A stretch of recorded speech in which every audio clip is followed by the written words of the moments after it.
Oh, it's good to be back again. Weekly webinar. Dr. James, Dr. Mike. Mike, how's it going? James, you know what? I've been better, but very not much better. So I'm actually quite well. That's good. I'm having just one of those, just a couple bad weeks. For those of you who, I talked to Mike about this, he already knows, but for those of you who don't know, Mike and I did a Zoom chat yesterday. We were doing some work and we had to settle some stuff on the hypertrophy book. And it seems like everybody's really happy with where everything's at. And that's awesome. So I hang up with Mike and literally it sounds like a fucking chandelier just like dumps in my house. And I don't own any chandeliers. So I go into the back, just glass everywhere, just glass all over the house. It's just like unbelievable amount of glass. And Mel and I are just like, what the fuck happened? And as we're looking around, we can see there's like a cannonball size hole through one of the windows. And it's like a big room. It's like, probably 30, 40 feet long. And there's this huge hole. So all this glass had been blown in and there was a dead grouse, which is like a really big bird that people can eat. So this motherfucker kamikazed through and launched through two panes of glass, like 30 feet into the room. So I've just been dealing with this gaping cannonball hole in my house, thanks to this bird. Mel, like a typical Moldovan, tore its wings off and took the breast meat. She's going to eat it. It's pretty sharp. I think this grouse is part of an anti-hypertrophy book. Dare I say conspiracy? Right? They're like, no, he's doing too much. He's getting too close. No kidding. I'm telling you, it's one thing after a fuck another. But at least hypertrophy book is coming along well. Yeah. All right. Shall we go to our first question asker? Yes. Let's do it. Which is actually hilariously, Henrik Andersson is maybe from Sweden, and there's a cool Swedish name that is just Asker, like Asker you can droop. Oh, yeah. Which is funny if you also ask a lot of questions. People think you're trolling. That's good. Henrik Andersson asks, do muscles grow X amount after every workout, or does muscle size increase over time when progressive overload is presented? If you go on a vacation, go to the local gym once with no program and fucking obliterate your quads not exceeding your max precision volume, will they grow at all? Yeah, they absolutely will. So muscles grow through at least two mechanisms. One is the direct increase in fractional synthetic rate, the amount of added protein over the several hours and days after which you train them. And then the second way in which they grow is probably a more complex restructuring and updating of sarcomeres and all the more complex structures in the muscle. So if you just do random workouts every now and again, there are two problems with that. One is you don't get that sort of deeper ultrastructural growth happening as predictably and thus not as efficiently. And two, if you don't train frequently enough, you grow muscle, and then over several days and weeks, you lose that muscle. And then if you hit it again randomly, you regrow it. And then that's just not one step forward, one step back sort of thing. But yes, muscles do grow X amount after every workout. And there's probably a deeper growth mechanism that relies on multiple workouts to direct deeper adaptations. Getting both is ideal. So you want to work out at least twice a week for the same muscles and progressively use similar exercises, rep ranges, and loading patterns and increase slowly over time and not skip a ton of sessions to get that deeper overload-based growth, James. Yeah, that was really good. I don't have anything else. Okie dokie. Next up is, I believe, make sure, Michael Chi. All right, looks like we're on track today. All right. Yeah, later I get off track because we ran out of the algorithm fucked us anyway, but we'll be on track for a bit. Michael Chi says, hi, docs. What are the pros and cons of running? I thought this was going to be a gear question. This when I read up to it. Shorter versus longer mesocycles with typical cycle progression increasing from 3 RIR to failure. So, and this is something that our book, the hypertrophy book, will explain very well, and it's coming out very soon. I can actually confidently say that now. Actually, by the time this posts, the book may very well be out. That's true. Yeah. So the thing about mesocycle progression is outside of special cases, the length of progression is determined almost entirely by autoregulatory mechanisms. Specifically, how much fitness do you gain micro to micro and underlying fitness you gain over multiple micros versus how quickly do you accumulate fatigue. So there are some boundaries we have to set up. The best sorts of mesocycles start at roughly minimum effective volume, and roughly at 3 RIR or so, 3 or 4 reps in reserve. And then how quickly you go and jump to the next one, to the next one, to the next one, how fast fatigue adds up or is canceled out by fitness adding up a little faster, determines how many micros you can string in a row to actually sort of bide yourself some time, and how long that mesocycle actually ends up. So in every single microcycle, you're faced with very similar constraints. Here they are. The rule on RIR is that you have to train at least as hard as last time RIR-wise, if not a little harder. And that's one of those rules that does offer a bit of a sort of fork in the road, where if you really try to go 3 RIR, then next week 2, then 1, then 0, that's a way to get the microcycles to accumulate more fitness and fatigue more rapidly, and it will cut your meso accumulation length. The other alternative is to maybe do as many as 2 sessions where it's the same. So you could do 3 RIR, then next week 3 RIR, then next week 2 RIR, then next week 2 RIR. We wouldn't, James and I recommend you go any more than 2 sessions at the same RIR, because then you're just doing that shit where you're guessing, you're not really sure, you're not ensuring overload. So you can make a mesocycle roughly 1.5 to twice as long by milking out the RIRs 2 weeks in a row versus 1, but we wouldn't recommend 3. So there's like, already we're constrained, but there's some wiggle room. But here's the thing. You think, okay, but what about adding volume? Like, I can choose to add volume quickly or slowly. You actually can't, and here's why. You add volume only via auto-regulation in the grand sense of trying to do the best job you can, which is to say, if you're getting pumps, if you're getting a ton of disruption in the muscle, you're getting a ton of tension where you're supposed to be, don't do anything. Your volume's great. If that starts to be not so much a thing, you should raise your volume. You don't want to be like, well, I'm trying to like have a longer accumulation. And someone's like, okay, so are you getting pumps? And you're like, no, but I don't want to add volume because then I'll fatigue faster. So what the fuck are you doing then? Like, you're literally having shitty, possibly non-hypertrophic strength workouts in a certain rep range. And you're just getting better at lifting those weights through the nervous system and other pathways because your volume is insufficient to cause maximum and maybe any hypertrophy at all. And on the other hand, if you're getting great pumps, great disruption, if you choose to make your mesocycle needlessly faster, your accumulation phase shorter, you're going to be adding volume when it's already close to MAV levels, and you're going to be doing tons of damage, and you're going to have to take deload, little mini recovery breaks that's going to extend your mesocycle anyway, or you just functionally overreach and then non-functionally overreach for no reason. So if you're like, dude, Monday, my chest got a little sore, got a fucking gnarly pump, that was 6 sets, be like, what are you going to do next Monday? Like, fucking 12. Like, what the fuck? Why? Like, don't touch it. It's not broken. As a matter of fact, it's right on. And until and unless you don't get good pumps and soreness, don't fucking do anything. Don't raise the volume. Don't pointlessly, like James and I got painted into a corner with as the MRV guys, like, you got to raise your volume. You got to raise your volume because we say after a few weeks, what you started with isn't enough. If it's still somehow enough, don't fucking raise your volume. You know, only as much volume as you need to grow, no more, no less.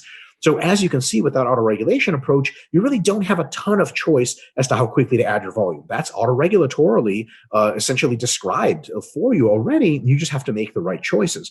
So yes, you can lean into one way and lean into the other, but really mesocycle length is pretty constrained just by doing a good job at every single microcycle, hitting the right RIRs and adjusting volume the proper way. Your body kind of tells you the rest. So, and James and I, I've seen tons of lifters get into this thing where they're like, man, I'm trying to do 6-to-1 paradigm, 6 accumulation micros and 1 deload. I can't do it anymore. And they're like, we're like, what's so good about 6? Like, well, more is better, right? Like, who the fuck told you that? And sort of to answer your real question, as far as the research is concerned and as far as deep theory is concerned, we have no reason to believe that anything north of 4-to-1, like 5-to-1, 6-to-1, 7, 8-to-1, etc., is better somehow than at least 4-to-1. Yeah, 3-to-1 paradigm, you could probably do more total training and less total deloading. 2-to-1 for sure, too little, right? But anything 4-to-1 or higher is probably equivalent and washes out completely to just about the same thing. So what you have to be concerned with is not how long your mesocycles are and should you be hitting 4, 5, or 6-to-1. You should be concerned about making quality auto-regulated decisions at every single microcycle so that when the accumulation phase does end, you're like, okay, I did it right every single time, and now I'm deloading at exactly the time I'm supposed to be. You don't want to do the shit where you're like, dude, I'm really fucked up, but I got to make it another week. Why? Or you're like, man, this training's easy as fuck, but I got to do a 12-to-1 accumulation. Like, why? There's no good reason for that, James. Yeah, really good answer there, Dr. Mike. And one thing just to kind of keep in mind is that you're not necessarily trying to aspire to any particular paradigm either, right? You're not supposed to be like a 4-to-1 or a 5-to-1 guy. Like you will generally kind of have proclivities. Like most people will kind of fall into one that just tends to work really well for them. Like I would say most of the time I typically do 4-to-1s, but here's a really simple example. And I know Mike's going to probably roll his eyes and laugh at me, but like when I start a new block, generally that first meso, I'll finish my peak week and I'll go back and look at my numbers. And I was like, yeah, PR, PR, PR, PR. I guess I should do another week. I didn't see any performance drop at all. Totally. And then you go, but I'm a 4-and-1 guy, right? Like you can do a 5-and-1 this time. And then maybe the next time you're back to 4-and-1 because fatigue is starting to set in a little bit more, et cetera, et cetera, et cetera. Right. So you don't have to aspire to any one particular loadout. You do it in an auto-regulatory manner. Just more food for thought, right? You might be like the James Hoffman build where meso 1 is 5-to-1, mesos 2 and 3 are 4-to-1. And then when you switch to strength work, it's 3-to-1 because it's an entirely different thing. Right now you're doing strength training.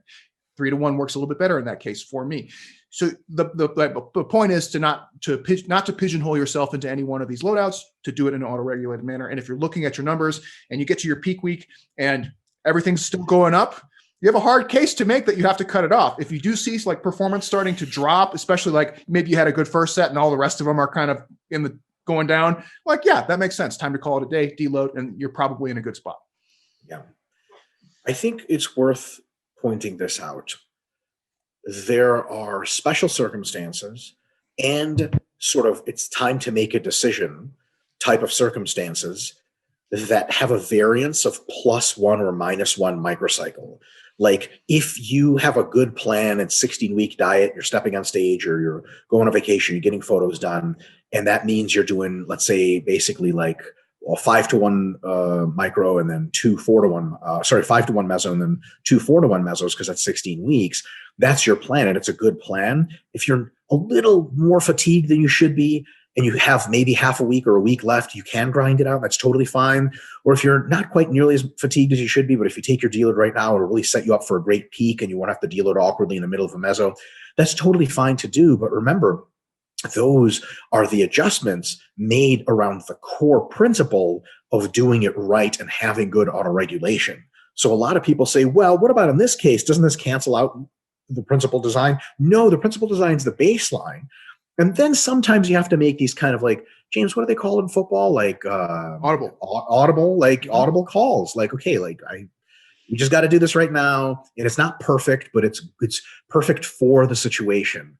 But that doesn't mean that everything is always an audible, and you can have good, dependable general principles that take you really close all the way. Because like right now, like basically the way James said it was, he's not fatigued enough to really finish. And deload, so he extends himself 1 more micro. I've done that a ton, right? But there's also going to be scenarios in which you don't do that. And you say, let's shut it down early, take the deload, take what we've won, and then because the next meso is more serious, the diet's more progressive, like it's harder. I want to be on the side of fresher, and I already have a plan. That's totally cool too. You just have to remember that logic of basic good mesocycle design autoregulation comes first. And then on top of it, you layer modifiers potentially. It's almost the same intellectual principle as people using exceptions as rules. Like you say, like, hey, generally when athletes get stronger, they get faster. They'll pick an athlete that's really weak and fast. See, like that's why we said generally, you dumb motherfucker.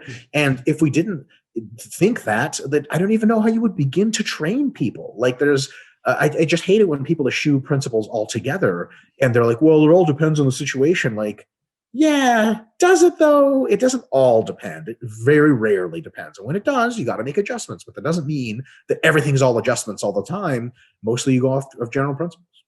Yeah, and like those general principles help set up a basic kind of flow process, right? Like when you make your lame example is in strength conditioning, we make an annual plan for our athletes. And really that is just like a bare bones outline of kind of what should happen. But then you have contingencies that say, okay, well, if there's a tornado, like, okay, well, we go with this other route because we can't do what we originally planned on doing, et cetera. So it's just more meant to kind of give you a general flow and direction, and then you can branch off with exceptions as they arise, but you don't start with the assumption of exceptions. 100%. Tomer is up next. Sweet name. Yep. Ready? Ready. What will give more carryover for pulling exercises, and or what is the difference between barbell holds and dead hangs on a pull-up bar, assuming they both the same with the same weight?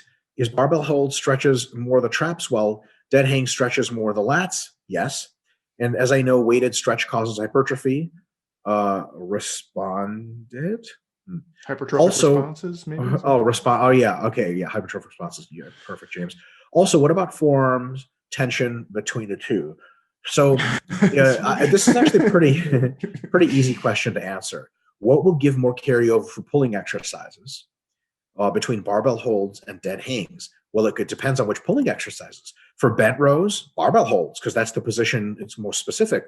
For vertical pulling, dead hangs on a pull-up bar, 100%. That's the man. I think that's just about the answer. And then both of them cause stretch-mediated hypertrophy, so they're tied on that. And on the one hand, barbell holds probably cause more systemic fatigue because of the axial loading. But on the other hand, dead hangs cause a fuckload of a long head tricep, shoulder, and vertical pulling musculature fatigue. Like, your lats don't just relax when you're dead hanging. They're on the whole time to keep your shoulder from popping the fuck off your bone. So a lot of these are really like pretty fatiguing exercises. And if you want forearm hypertrophy, I would try to isolate more and do more dynamic movements. Like wrist curls require a third of the weight of dead hangs, if not, or barbell holds, if not less. And they probably provide more hypertrophy because it's a dynamic movement with an isometric, eccentric, and concentric component. Another really good exercise is to put your forearm on a bench and then do wrist curls with a dumbbell. I mean, that takes away all axial loading completely. It's entirely isolatory to the forearms. So that's an even better choice. So these things, I would use these exercises not for general forearm hypertrophy. I would use them for sport-specific requirement of better static grip strength in that position. And that, like, unless you're a strongman or a powerlifter or something, that's probably not something you do in general strength or hypertrophy training, James. Well, that's where it was a good segue, because I was going to say, in terms of having more carryover for pulling exercises, I wouldn't do either of these things, frankly, unless you were like a strongman. And even then, strongman don't do dead hangs. It's just too big and heavy. It'd be funny to see.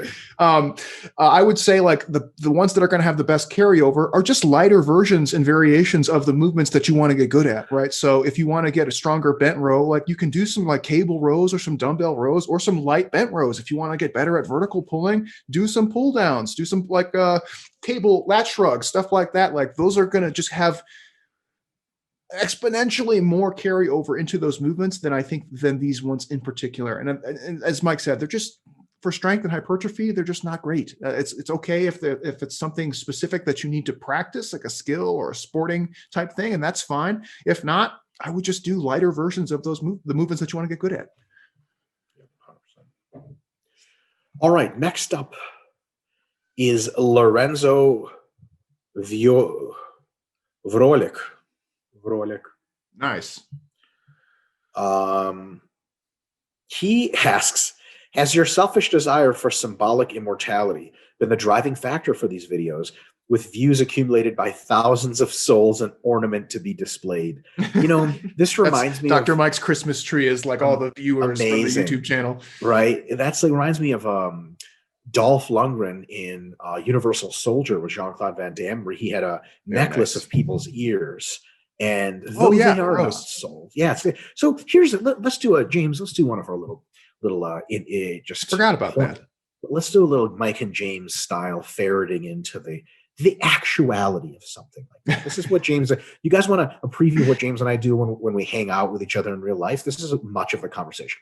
James, what do you suppose that smells like? Oh my God, Mike, I was just literally in the back of my mind. I was thinking about high school football and how stinky my ears would get in the helmet. I was just thinking exactly that. Like, that must smell so fucking bad. And they're cut off, so they're necrotic. They're rotting. Dude. And they're on a fucking necklace, which is right below your own nose. Ear goo, what is that called? Cerumen? It's so nasty. Cerumen. So stinky, so nasty. Fuck. Ugh, gross. I was literally having a flashback as you were talking. Like, man, I remember my helmet used to smell like ass because my ears would be so gnarly. I would like for that movie to be, or just a universe of that movie, Mike and James to pop up and be like, Dolph, come here. Look, we love what you're doing. Symbolically, I get it. It's like crocodile teeth or shark teeth. The thing about those two things is they dry out really quick and then they don't smell. And ostensibly you would wash them. People's ears don't have any of those qualities. We would just highly recommend for your own sanity, cleanliness, disease risk that you, I don't know, I like to maybe take put those. people's teeth on there. I like to take those movie things out of context too, because you imagine Dolph Lundgren leaving his apartment, like, okay, keys, wallet, phone, Check, good. check. Almost forgot. Fuck. Ear necklace. I can't, people always ask me when I don't have it on. They're like, you're the ear necklace guy. Where's your ear necklace? And I'm like, oh, you guys. That used to happen to me at Temple a lot because I would forget my badge. Oh, fuck. And I show up to work like, fuck. You guys know me. Look at my face. I have an office up there. Just let me up there. Like, no, I got to call somebody. I'm like, come on. Get my other faculty members vouch for me. Can someone come downstairs and say this man belongs? There was literally a room with my name on it. They're like, well, what's your name if you don't have an ID card? You're like, fuck. Yeah, exactly. All right. Next up is none other than Link of Insanity. Ooh. What a bold name. Link of Insanity. I wonder if it's like a Zelda reference, like Link. There's the main character. Yeah, maybe. I hate burps that cycle back down into your stomach and never make it out. Ooh, yeah. Sometimes they're really painful. You're like, I don't want this back in here. All right. If you want to get to a certain weight, but also become as strong as possible for that weight without any plans of competing, would it make more sense to train more like a bodybuilder, just massing and cutting until you reach your desired size, and then just do strength and active rest blocks until you reach your strength potential? No, not really, because the technical, architectural, and neural effects of strength training can take years to optimize. And the kind of muscle fiber you add, be it faster twitch or slower twitch, can actually make a pretty big difference in your eventual strength. So what we would recommend is a sliding scale. So first of all, before the sliding scale, if strength is your eventual goal, you need to make sure that your hypertrophy training is designed to potentiate your strength training. So no sets of 30, no forearm curls, compound, mostly hardcore heavy movements, sets of 5 to 10. The derivatives, like you don't just want a normal bench, you could close grip bench, you could do jam presses and dips, but sets of 5 to 10 is the kind of range of loads that adds great size while also making it very easy to transition into strength and adds the most strength potentiating size, right? Because a lot of bodybuilders are enormous. It's not nearly as strong as you would expect. It would take them years and years and years of doing what you should have been doing to begin with to do that. Now, the next question is, if I want a large measure of both size and strength, how much should I prioritize that sets of 5 to 10 hypertrophy training versus sets of like 3 to 6 strength training? I think James and I would both say some measure of both is needed, but you bias more to one or more the other as a fraction of your average training year, depending on how close you are to your eventual weight of muscularity that you want. So if you make a comical example, if you're 6'7" and you weigh 200 pounds, you want to be as strong as possible with your frame, you're going to be doing probably sets of 5 to 10 for like 10 years without doing a set of 3 to 6 until you get to 400 fucking pounds. And then you do lots of 3 to 6s after that. On the other hand, if you weigh 190 and you want to be 200, a lot of your training is going to be sets of 3 to 6 and really just cranking the strength stuff with, every 2 or 3 months here, 2 or 3 months here, you're going to do some hypertrophy work to really layer in the muscle, make it stronger, layer it in, make it stronger. And then 5 years later, you'll be at 200 strong as fuck, doing mostly strength training. So it's not either or. It's depending on how much weight muscle you want to gain, you bias your training more as a fraction of the year into that 5 to 10 range and away from 3 to 6. But you never really want to, and I kind of misspoke, even if you're doing the Brian Shaw thing where you have to gain 200 pounds, at least once a year for a meso or two, should be doing sets of 3 to 6 just to develop technical abilities and neural characteristics for maximum strength. That's where eventually you're going to be swimming in the deep end. James? Yeah, great answer. I think, as Mike said, it really depends on like how close you are to your body composition related goals. I think that's going to dictate how much time you kind of divvy up between the year, because those things just tend to take a long time. So I was imagining it initially as like somebody who was maybe over fat and trying to slim down. But I think just reading it, I think he was saying massing and cutting. So it could just be like a cyclical thing. And that's one of those things, like you might actually have 1 year where you did like 6 or 7 months of massing just because you had a lot of room to fill out.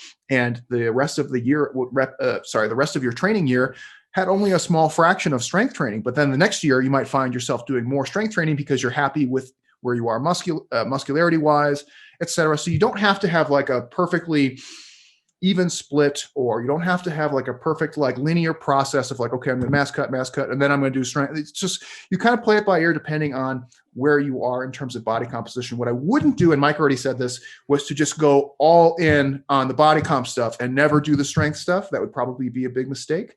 But for example, if you are already pretty jacked and pretty lean, you might find that your massing and cutting cycles are shorter and shorter throughout comparatively to somebody who's trying to put on a lot of weight. And then you might actually spend a very large chunk of time, like 3 to 6 months, doing strength training, just to really start to accumulate a lot of good technique and heavier loading. So it can go a lot of different directions. Don't pigeonhole yourself into just like one process.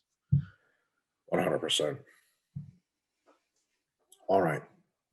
Darren Hawkins is up next. Got him. Interesting question that James, I'll just let you take because this is all your specialty right here. Oh boy. He says, my doctor is a bodybuilder and he does the inversion table for decompression and he uses the Theragun red light therapy for the recovery benefits. Also recommends dead hangs for shoulder health. Is there any merit to these? Is this something bodybuilders should implement? Do they serve any purpose at all? Thanks, boss. In this case, James Hoffman. Hit it, boss. Okay, so I'll try and take these one by one. So Theragun, is there any major benefit to recovery and or bodybuilding training? I would say no. The Theragun can actually have the same kind of temporary effect as like doing foam roll or myofascial release. So if there's some movements where you're having a hard time because of flexibility and mobility limitations, you could use the Theragun, and that could help you actually have really excellent technique in a movement that you would otherwise be restricted in. And let's just use an example of like a really good SFR kind of movement. Like maybe you don't get a lot out of doing like hip hinge movements because you can't go very far. Like classic example, like you can't do stiff legged deadlifts or good mornings very far, 45-degree back raise because you're so inflexible. You could Theragun, and then for a little while, like for the duration of that session, you might actually be able to get a really good hip hinge and then have a really stimulative bit of training. That's great. Is there any benefit outside of that? Not really. Red light therapy. There are some limited uses for red light therapy in terms of recovery, but they all seem to be almost exclusively therapeutic in nature, meaning they're not like performance enhancing, and they're really not geared towards people who are otherwise healthy and can do normal things like taking light sessions and, relaxation, stress management kind of stuff. I think the red light therapy is probably more applicable for people who have major movement limitations because they're injured or have some kind of chronic problem that they just can't move very much. So I would say probably not. And the red light therapy is relatively new, so don't hold it against me if something new comes out and says it's awesome. But at the current time, that's my interpretation of that. Dead hangs for shoulder health. I don't know. I don't know. I would like to see a mechanistic description of how the fuck that's supposed to work. I think like you could probably just do some shoulder flexibility, mobility training and get probably an even greater benefit if you're having issues there. Inversion table, I think I skipped over on accident. Yeah. Hit or miss. Some people, it like does help their, if they're having like lower back spinal issues, sometimes like SI issues, it can help alleviate some of that pain. Sometimes it doesn't. I think it's kind of try it, see if it works for you. And if it works, great. If not, then don't do it. Yep. Great answer, James. Thanks. Ein Brown. Got it. Always get the Hitler references in my head when I hear the German names. I always think of Cowboy Bebop when I hear Ein Brown because the dogs. I spent many a weekend evening watching episodes of Cowboy Bebop on Toonami and thinking about what's her name's titties. Oh, I know. God. And she wasn't like remotely sexual either. She just happened to be hot. And she wasn't like a sex symbol or anything. And I was just like, well, I was like 14. So just irrelevant. Fucking titties out there. I hate that. Everything's a sex symbol. They do that in anime because you'll be like getting into an anime because it'll have like a cool, story or setting or whatever. And then they put the fucking like sexuality out there and you're like, oh, this is so distracting. Now I got to masturbate so I can go back to watching the show. Exactly. For quality. Fuck. All right. Merry Christmas, Ein Brown says. Should I adjust my calories during deloads that occur inside a massing phase? For example, drop to maintenance calories versus maintain previous surplus versus go halfway in between. So halfway in between is actually probably the optimal. And the way you would do that is half of your deload week, you would stay in a surplus the first half, because all that shit you put into motion of hypertrophy wise is still cranking it hardcore for half a week. And then the second half of the week, you would go just down to maintenance. The simple answer is just go to maintenance. But if you want the advanced answer, there it was. Yeah. And like, again, one of the things that tends to come up in our weekly webinar is issues of like optimality versus practicality. And so like, optimality is probably like the halfway option. The practical option is just to keep on your maintenance, or just keep doing what you were doing for the time being and not fuss too much about it. I personally find with myself and a lot of my clients, like having them do kind of intra mesocycle dietary changes just gets them off of their routine and ends up doing more harm than good in many cases. Some people are really good about it. Some people you can say like, yeah, adjust up, adjust down a little bit. Other people, it's like, look, I got one thing that I'm going to do. That's this, whatever spreadsheet you sent me, that's what I'm doing. I don't want to do anything else. Fine. Great. Just do that. Yeah. All right. Philip Gramatikovsky. What the? Gramatikovsky. These names are really funny. Okay, I can't find it, so I'm going to do a search. It's Philip. European Philip. Philippe. Got it. All right. Why do some muscles go from RP5 to fail in one rep? Maybe a bit hyperbolic, but it rather feels like the brain's turn off than the muscles actually failing. What considerations for those muscle groups do you have? I find those muscles harder to train because most training is neither fatiguing nor stimulating. What has worked best so far is higher session volume until I get at least 3 hard sets at moderate reps, 6 to 12, usually end up around 7 to 8 sets per session. He asked about stubborn muscle groups / very high volume benching, and James asked if I was focusing on powerlifting. I said yes, poverty bench for life, and okay squat and deadlift those in my shoulders. It does not trouble me. Okay, so Poverty bench. Been there. Why do some muscles go from RP5 to fail in one reps? A multifactorial answer. One is probably a person not really good at detecting RPEs. That's probably number one. As you get better at detecting them, you get to see the sort of the fractal differences between 5 and 1 better.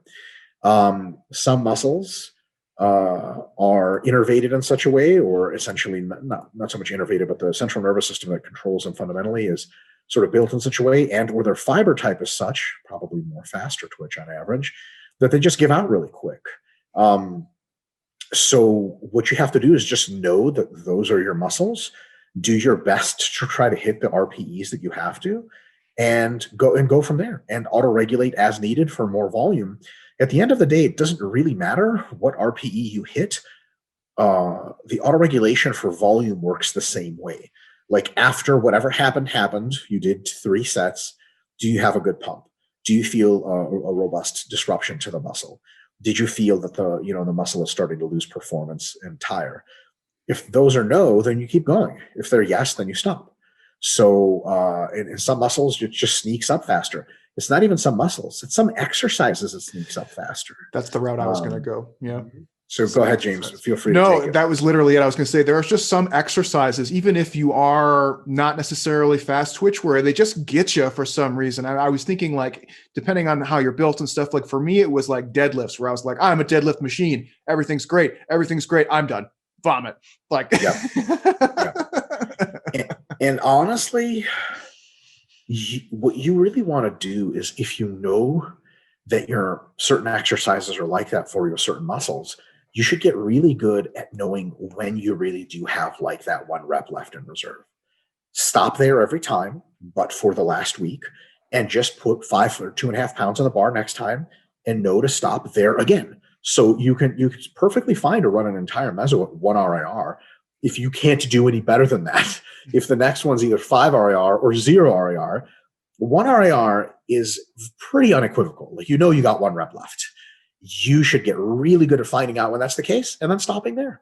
And then that's just the cards you dealt. The good news is that you don't have the opposite problem. So a lot of people would get jealous of folks that can grind. right? You can't grind. So to you, the shit is really open and shut. It's like, okay, I'm just 1 RIR. And someone's like, yeah, couldn't you have done more? And you're like, nope, I know my body, I know my muscles, I know this exercise. I couldn't have done any more. The grinders have the worst problem, in my opinion, because they're always thinking, could I have done more? And the answer sometimes is yes, you could have. And then they think it's 2 RIR, but then it's 1, and then it's 1, and then it's 1, and then it's 1, and they're like, shit.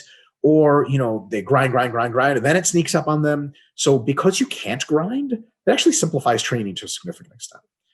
If you could grind a lot, the answer is still the same, is grind pretty hard, not too hard in your first week, add 5 pounds, go from there, try to match the reps. And when you can't match the reps, you're done grinding and your mesocycle is done. That's one of the really awesome benefits of the system James and I use, the rep, match, or beat system, versus just trying to do a certain RIR arbitrarily every time, is like you hit your first week's RIR 3 or 4, and you're not that sure that it's 3 or 4. Neither are we. But it's pretty tough. And then you add a few pounds every time, and you add maybe a rep or 2 every time, and eventually you're just going to hit the wall. You have to, unless you continue to get stronger linearly forever. So that means it's all high quality training, it's all overload training, and it lasts a certain amount of time, and it's auto-regulated as to how long it lasts. That's it, man. That's really where it comes down to. And this is not really a problem. It's just a certain situation, and it's not even the worst of the 2 possible extreme situations.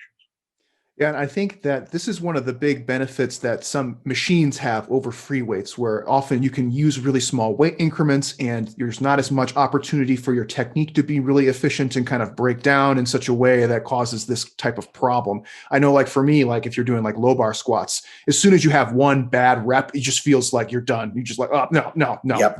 done. Whereas like on a leg press, you really can't fuck it up that bad. I mean, there's obviously nuance and good technique with leg press, but ultimately, like if you're doing a leg press and you have pretty good technique, you can't really like waste too much energy on the leg press. Likewise, chest pressing machines, stuff like that. So that is one advantage to using a machine where you can use really small weight increments, and it's like pretty hard to go in that 5 to 1 RIR type situation. Boom. Next up, Ismar Sachirovich. I'm just gonna go for it. Let's see, Ismar. Where are you? Gotcha. He says, lastly, he says, P.S. Mike always nails my last name. Hey, benefits of being Eastern European. P.P.S. I am at Malaslova, which means not many words, on Instagram, a small word. I don't know what the fuck it means in his godforsaken Slavic language that isn't the perfect Slavic language like Russian. God damn it.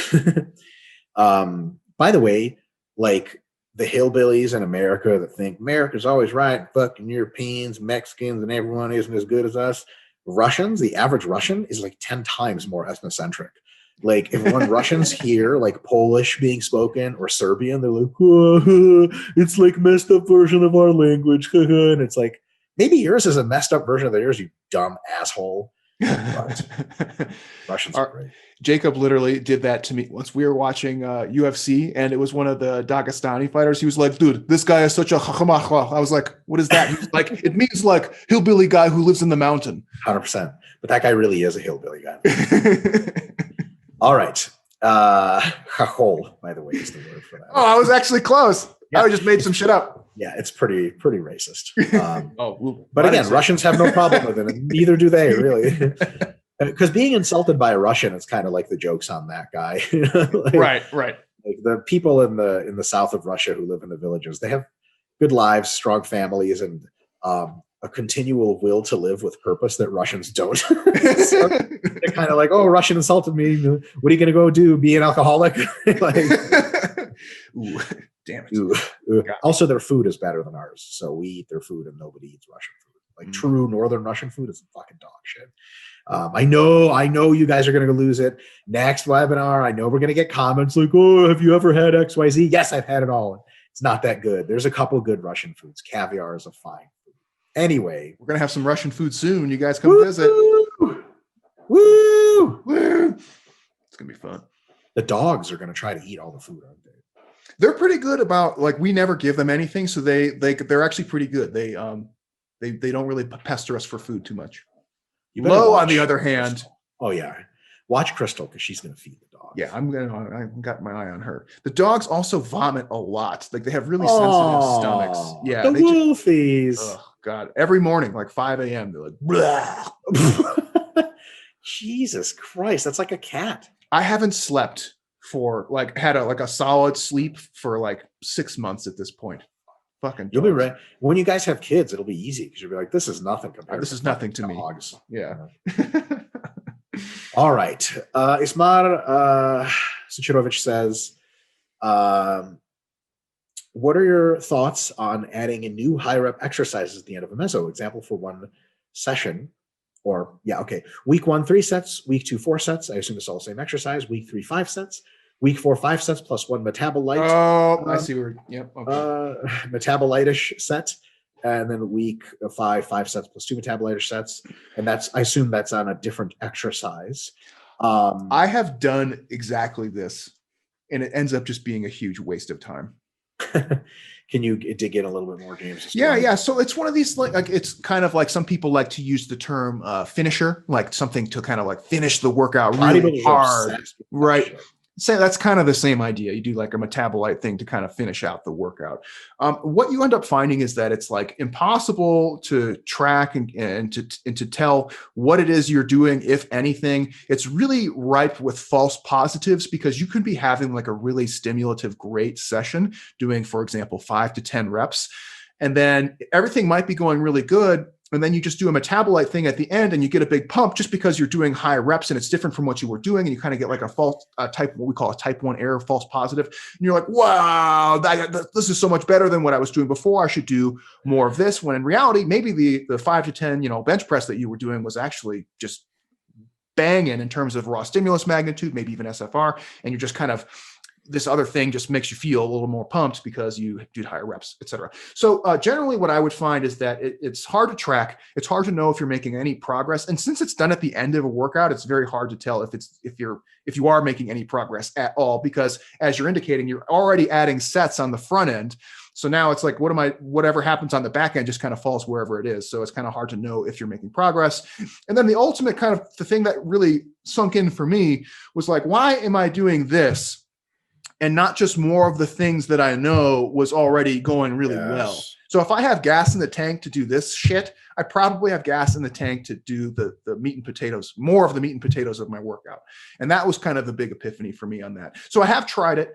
I did play around with this idea and I did not find it to be useful. Maybe I wasn't doing a very good job, but I find that having dedicated periods of like, if you want to include metabolite style training stuff, it's just better to do it as like a mesocycle thing rather than like as a flavor enhancer type thing. Totally. You know what's trippy, James, is the longer I train and the more like over the last 2 years, especially reading that hypertrophy book, has solidified so many training ideas for me that whereas before I could use the excuse of, well, we don't really know and this kind of other training is fun. Now I know better. And it eats at me. And like Jared and I have, and Charlie for sure, have gotten really bad at like when we travel together to a new gym, we like try as closely as possible to approximate what we were doing at home. But then like when the machine isn't right or whatever, we have to pick something else. We're like, should have just stayed at home. Like, you know what I mean? Like when your leg press, when you hit 500 for 15, 13, 11 last week, next week and the week after, so fucking obvious what to do. Like it's 505, 510, 550, the easiest thing in the world. You ensure you're working hard enough. Your technique is great. You can play with it to get even better SFR. You don't have to figure shit out. It's dependable. You can track your progress really well. It's awesome.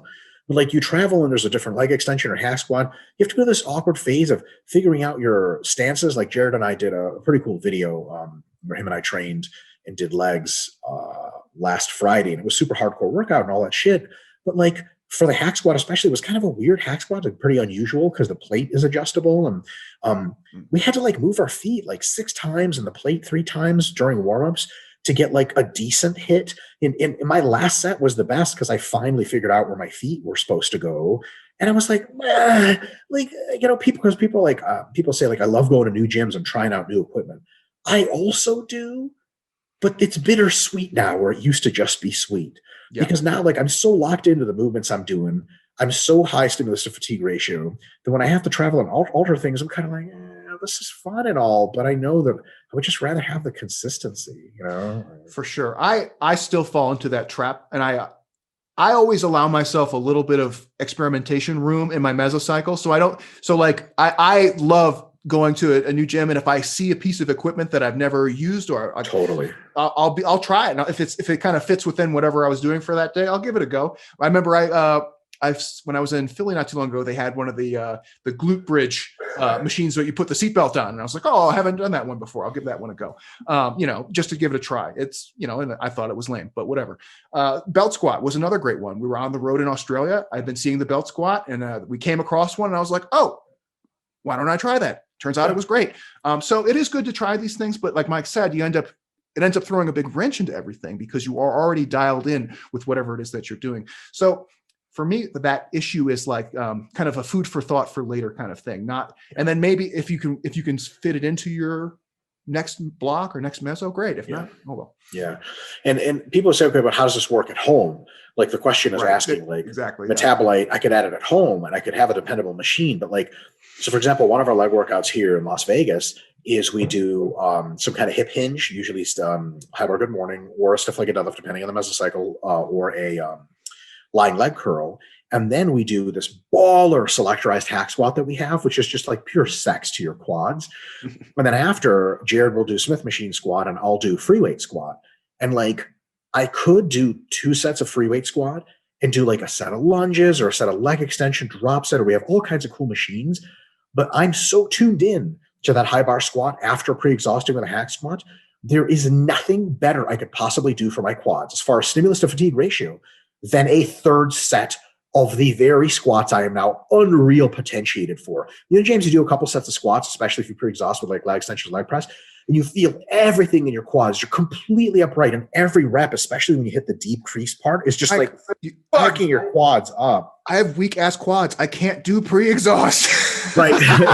That's true. It just ends you all together. Might be. But like when you have an exercise really just figured out. No, I know what someone's like, you've been doing it for 3 weeks. Like, don't you want to throw in something different? You're like, no, you don't understand. Because I've been doing it for 3 weeks, it is the ideal. Like, I know it's boring. And I know it's just going to be a set of 8, literally, whereas could have done drop sets and sets of 20. But like, there's nothing better than this for me right now. And I can track it and I can increase it slowly over time. Because I tell you what, guys, like at a higher level, wave my own flag, when you're more advanced, it's tough to know you're doing the right thing because growth isn't as obvious anymore, especially when you're me and you have all sorts of special sports supplements in the mix and your body weight doesn't tell you shit anymore.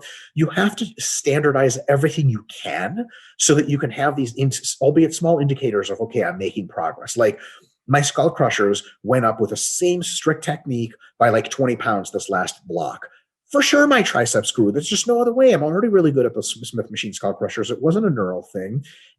But if I was doing different tricep movements every time, if I was throwing in bullshit, I go to, I'm getting great pumps and shit. But like, are my triceps really bigger? And for me at my level, it's not a guarantee that they will get bigger. Nothing's a guarantee anymore because people say like, well, just train hard and you'll be fine. Like, as an intermediate, that's completely true. As a beginner, it's more than true. But as an advanced person, like you want some things to be stable and repeatable so that you're not just quote unquote training hard because that might not be enough. Yeah, I totally agree. So our friend Ismar here, stick to kind of the meat and potatoes, avoid the fun, sexy things, and then also take inventory on your effort for the sessions. Like if you have effort and time to do fun, sexy stuff at the end, you probably had more effort and time to put into the harder stuff. So it's a hard pill to swallow. I get it. It's one of those where you have to look in the mirror and be like, fuck, I suck. I just got to do more squats or more bench or whatever. It doesn't have to be that, but you get the idea.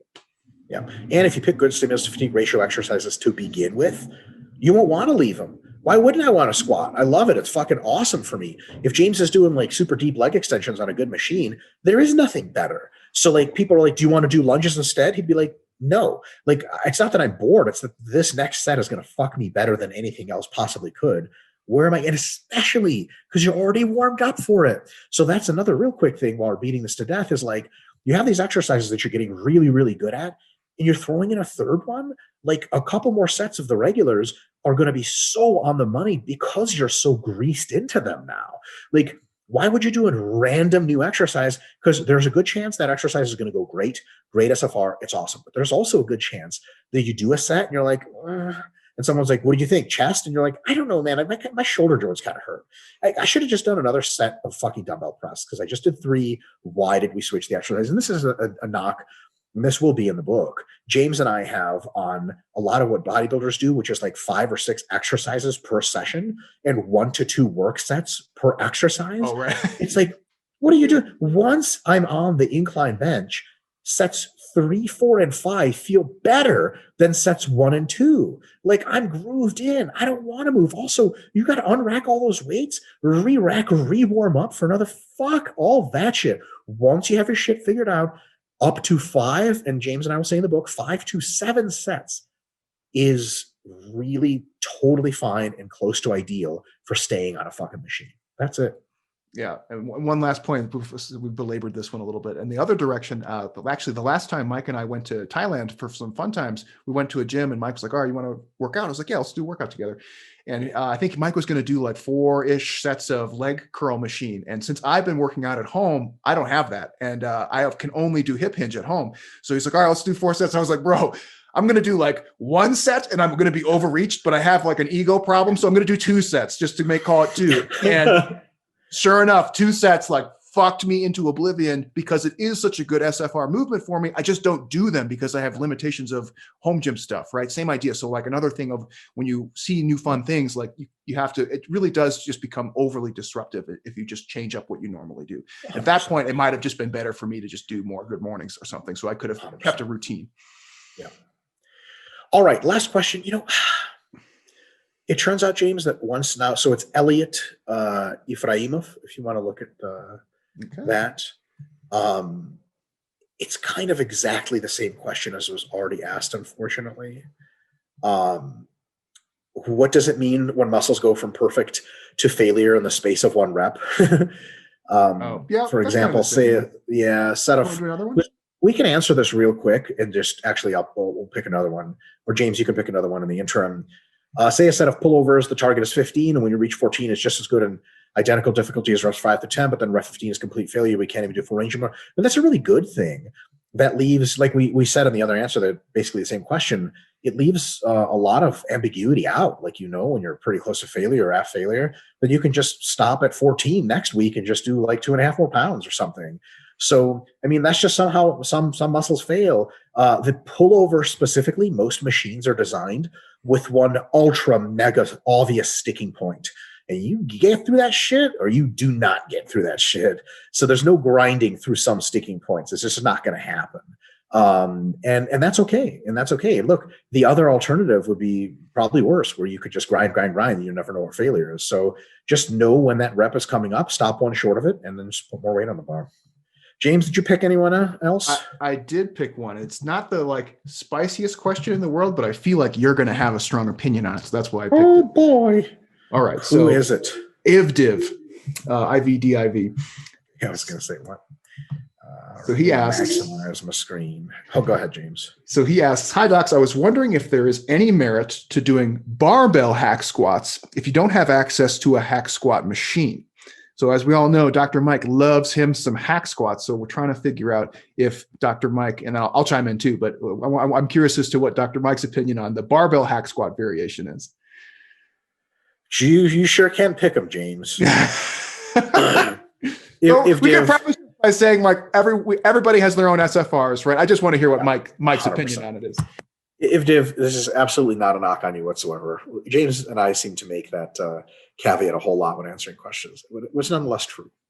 Barbell hack squats may be on the fundamental average guesses one of the worst SFR exercises you could ever try.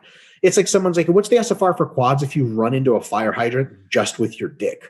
Like, I don't know. Everyone's SFR is different. I'm going to say low. Barbell hacks is, I don't even know what they're called, barbell hacks. It's a deadlift with your fucking hands behind your back. Yes, think that through.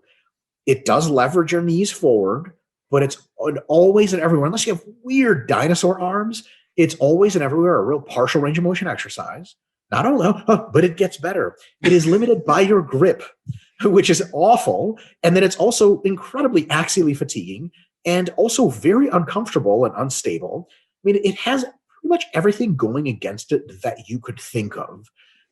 It is not remotely like a machine hack squat, which has none of those limiting, literally none, and it leverages you perfectly to hit your quads. So I think for most people, barbell hack squats are fucking gigantic waste of time. But try them, and then I promise you, 99 times out of 100, after 2 warm-up sets, you're going to be like, fuck that, James. I mean, you know me, I pretty much largely agree. I think it's really dumb. And I've tried using it. It's something that I have tried to do. And if you guys think like the scrape, like the Jefferson lift. Yeah, fucking Jefferson lift. If you guys think scraping your shins on the front side with the deadlift, imagine how it feels to scrape on the back side, which is not used to that at all. Especially if you're like me and just awful. Yeah, it's really uncomfortable to hold that position. I always felt like odd spinal compression where I was just like, this is not how this is supposed to go. And I've played around with it. I did see a video on, I want to say it was like on Instagram. Somebody had a kind of what I thought was an interesting setup for that, where they got one of those heel wedges. You know what I'm talking about? I can see where this is going. Yeah, they basically set up like a very high heel with a wedge version of that. And it seemed like it was working well for them, but they were obviously, And if you do it to a deficit or you load small plates on, you can actually get a very good range of motion. Yes. But the holding it behind you does not exit awkwardness. It is awkward. And one of the problems with that one too is, unlike a machine hack squat, which you could feasibly do for sets of 10 to 20, you cannot do sets of 10 to 20 on that one. Even if you were using a strap or a Versa grip or something, it's just such an awful position. It would be like trying to do low bar squats for sets of 10 to 20. You just can't. You just can't do it. So I think it's shitty. Don't knock it till you try it. So if you're curious, give it a shot. And I think you will probably come to the same conclusions that Dr. Mike laid out, where it just misses the mark on every possible option. I mean, it really is the worst. It really does. It's odd when an exercise fails every single initial analysis of what's probably a shitty SFR move. It's like, wow, short of dropping it on your fucking heels, like it's up there as far as predictable dog shit. And it's also one of those, like, you'll have guys saying like, well, I know I'm not supposed to be doing pull downs behind the neck or whatever, but or shoulder presses behind the neck, but I really like it. It doesn't bother my joints. There's enough guys like that on social media that you're like, oh, maybe these exercises have merit. I don't know anyone on social media that is like, barbell hack squats are the thing. Like, it's almost one of those like weird 1950s exercises that people who get bored lifting regular weights are like, what do you think of the Vince Gironda press or whatever? Like, let history die, for the love of God.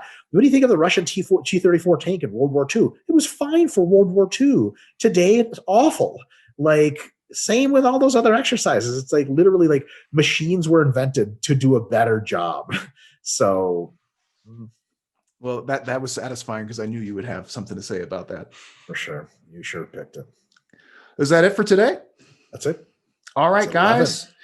Well, now that I think about it, it's going to be after Christmas, probably by the time this gets posted. So for all of you celebrating, happy holiday season, whatever it is that you celebrate. We hope you're having a good time with friends and families and staying safe out there. Christmas, Hanukkah, Kwanzaa. That one. Yes, all of it. And hope, depending on the timeline, also happy New Year. What's really funny is a lot of people are like, man, Tom, I can't wait for 2020 to be over. What do you think's going to change in January? Well, you see, the stopping point of the Earth going around the sun is arbitrary and invented by humans. Sorry. Yeah. Good God, people. 2020 sucks. Like, oh, cool. The year with the most advances in biotechnology ever sucks. I got it. Anyway, I don't want to get on this fucking, me. James, you and I are going to be serendipitously together physically for our next taping, which means that we don't have to say Happy New Year yet, because we'll almost certainly be taping in a week, and we'll be physically in Montana. So I just assumed that we were going to be fucking off the whole time, but yeah, we'll probably do another one. And there's a decent chance I'll be high on marijuana. But all of just us. Kidding. I never. What should I say here? That fuck it. These drugs are all becoming decriminalized, and it's not immoral. I'm a pretty big fan of mushrooms. I only do them on occasion, but I don't microdose. I'll put it to you guys this way. I'm come to a possession of some mushrooms recently, and that's all I'll say. And there was like a joke. This would never happen in real life, of me like taking them right before the webinar started today, and then like seeing how many questions I could answer before reality. I would never do that, so I'm not going to be high for the next webinar. Is what I'm trying to say. But it would be hilarious, because the idea, if you're on mushrooms, of someone on the internet having in previous time asked a question of a domain of your expertise that you supposedly have, delivered through your best friend who's not really here but is on video, that's so many segments of reality you literally take for granted that you just know these things. If you're on enough psychedelics, you're like, what is happening? What? Why are we talking about anything? Amazing. All right, well, folks, we will see you soon. Happy holiday season. Keep asking those great questions. Subscribe to the RP YouTube. See you soon. Peace.